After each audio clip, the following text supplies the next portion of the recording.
Hello mga ka-amazing! Welcome to my vlog. At ngayon tayo po'y mag-washing ng ating sniper. Ayan, medyo umuulan dito sa amin at ilang araw nang umuulan. So, kailangan nating washingan ang ating motor kahit hindi siya gano'ng maputik dahil lagi siyang nababasa sa ulan.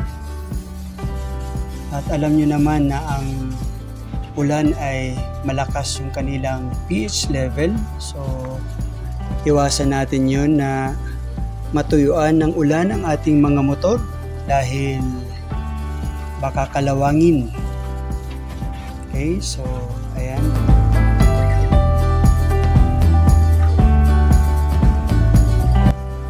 By the way, yung ating motor ay 3 months old na. And so far, wala naman akong nakikitang kaiba or yung nararamdaman na hindi maganda. Gaya ng sinasabi ng iba. Pero so far, okay naman. Okay naman yung performance niya. Yung takbo niya ay okay naman lahat. In 3 months sa pagdadrive ko sa motor na ito.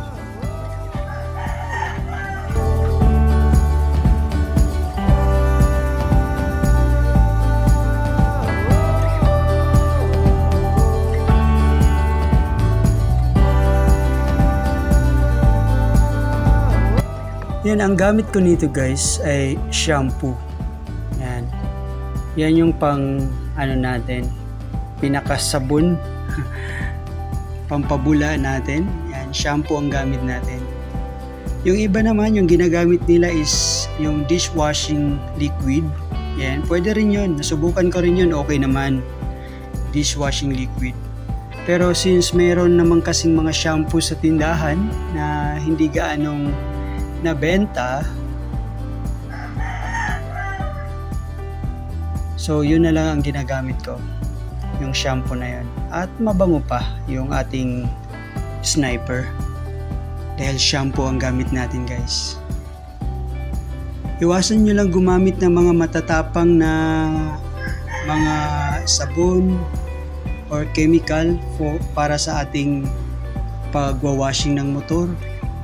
Dahil sa mga matatapang na chemical na yan, yan po yung mga dahilan kung bakit mag-fade kaagad. Bukod sa nasisikatan lagi ng araw, yun, yung mga matatapang na ginagamit nating pang-washing ng ating motor ay iwasan natin. So yung mga mild lang.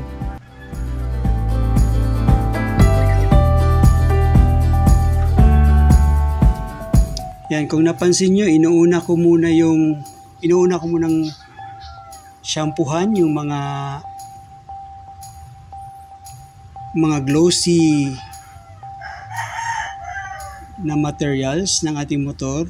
Yan, unahin nating shampoohan yon habang wala pang alikabok na dumidikit doon sa ating basahan, no, sa ating pamunas, para hindi magasgasan yung mga glossy na mga materials ng ating mga motor. Unahin natin sa taas hanggang sa pababa. Ang pinakahuli na pupunasan natin ay yung gulong. Yan. Yung gulong ang pinakahuli nating punasan. Dahil sa gulong at diyan sa likod ng gulong na yan ay maraming mga putik. So, maiwasan natin na magasgasan yung ating mga glossy materials ng ating motor para laging makintab. Pero hindi naman naiwasang di magasgasan yan. Talagang nagagasgasan yan kahit sa pagdadrive pa lang natin, no, may mga alikabok or yung mga maliliit na bato na lumilipad, gano'n. Nagagasgasan talaga yan yung ating mga glossy na material dyan sa ating sniper. Pero hanggat maaaring iwasan, ay iwasan na po natin. Yan yung pinakahuli. Yung gulong. Yung mugs niya, tapos yung gulong mismo, yung pinakahuli natin punasan. kasi nandyan talaga yung mga putik-putik.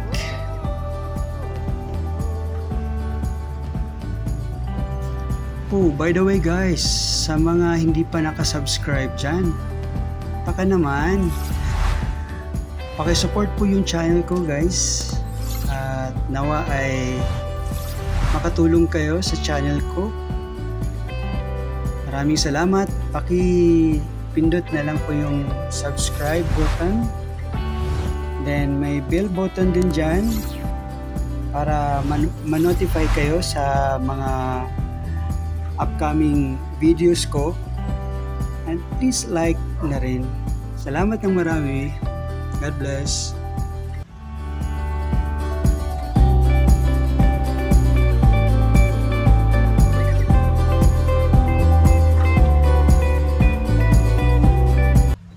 Yan, so pagkatapos nating shampoohin ay babanlawan na natin. No? Oo nga pala guys, huwag kayong gumamit ng malakas na pressure na tubig pag nagwa-washing kayo, dahil kalimitan nakakasira din yun ng pintura or ng anuman sa sobrang lakas ng pressure. Yung katamtamang pressure lang. Itong sa amin kasi direct ito sa gripo, so hindi siya ganun kalakas yung pressure niya, unlike dun sa mga gumagamit talaga ng mga pressurized. Though maganda sana yun, lalo na sa mga gulong-gulong, mga putik-putik, pero kawawa naman yung body ng motor natin na matatamaan nun. So kaya yung pressure, yung katamtaman lang na hindi siya masakit sa balat, no? I-testing nyo muna sa balat nyo, kung hindi masakit, so ibig sabihin kaya yan sa motor.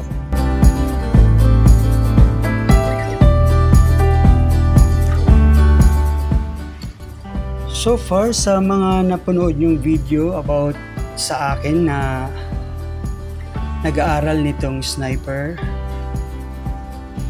sa ngayon kahit papano ay marunong na ako. Masasabi ko na marunong na akong magmotor, dahil sa nakita nyo naman siguro sa first video natin sa sniper nga, na una akong mag-drive ng motor.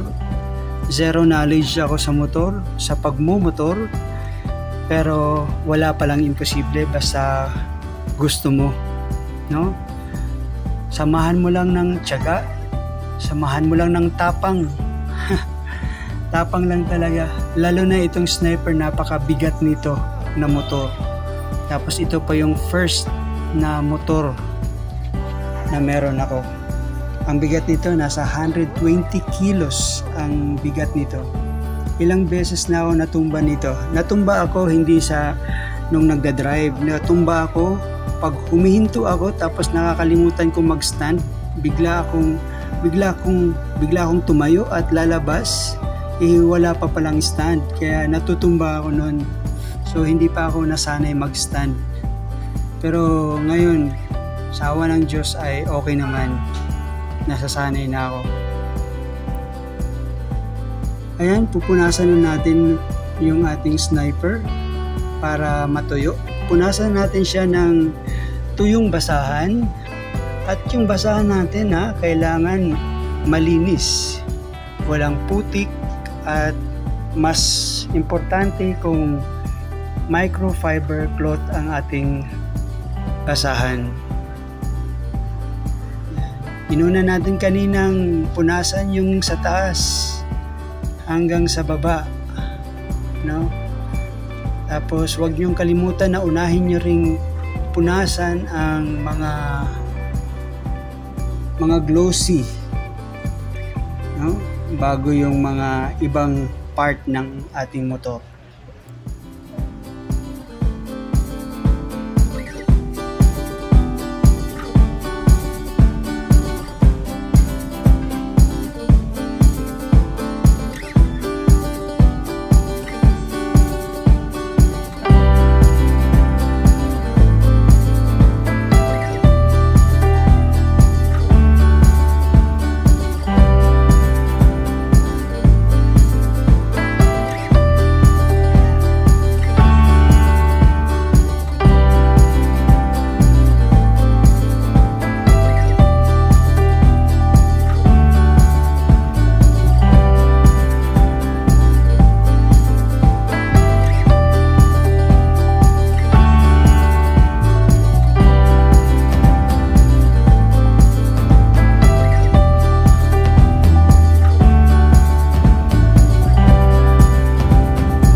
Ayan, ang pinakalas nating punasan ay yung mugs ng ating gulong. Yung mugs ang pinakalas nating punasan. Then, pagkatapos punasan yung mugs, ay tapos na. Alright. So ito na yung Sniper 155R natin guys, bagong paligo. Poging-pogi ang kintab. Ayan, wala pa tayong in-apply dyan ng mga pampakintab. So mga natural pa lang yan, natural na pagligo ng ating Sniper. So hindi pa natin in-applyan yan ng mga pampakintab. Alright, thank you for watching guys. See you in my next vlog. Thank you for your support. Bye and God bless.